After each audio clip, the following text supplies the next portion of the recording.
My philosophical model analysis was on the basis of the educational theories and principles of Jane Addams. I think that her teaching of the whole child, or the whole person in her case, is where education should be going and should have been going even before her time. I think that her importance on immigration and teaching students that are differently abled, as well as that come from culturally different backgrounds. There are many students now that are not immigrants that are not seeing anything that incorporates their families or their backgrounds within the classroom. And I think that is something that is very important that needs to be addressed across all curriculums. I think that her heartfelt for education aligns directly with my worldview and my biblical worldview of educational theories, and that her love for education, her outpour for others, is what we should all be incorporating in our educational styles. I think it's important to note that she was a very advanced thinker, and that her views of progressive educational reform are still being incorporated today in many areas. In North Carolina, I know that we are experiencing many students from all over the world. We have very many students that are from military backgrounds.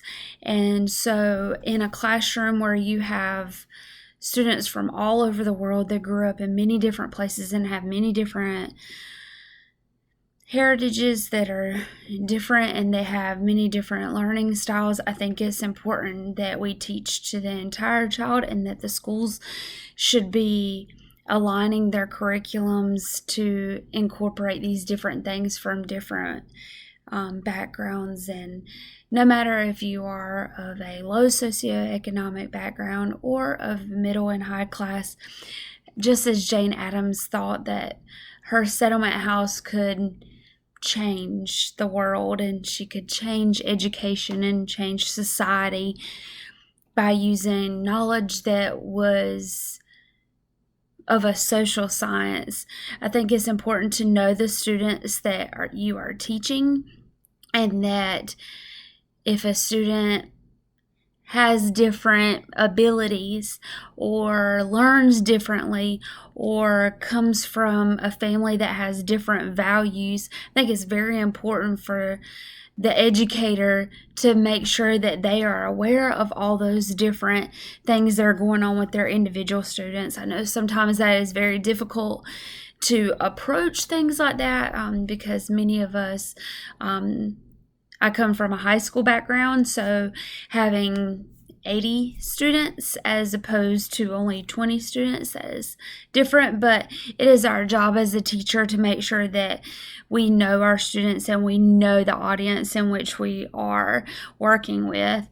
And I think that is what Jane Addams really tried to do with the whole house, and that she was really working toward, incorporating education for everyone. And I really like the fact that she brought the approach that everyone's welcome, no matter where you're from, how much money you have, or what you're bringing to the table. You're welcome at this table. And I think that speaks enormously about who she was, her character, and what she was passionate about. The fact that she dedicated her entire life to her philanthropy, to her settlement house, and to education in general is extremely inspirational. And honestly, just talking about Jane Addams, writing about her, just absolutely sets my little educational heart on fire. And so I think our educational philosophies directly align. And thank you for your time.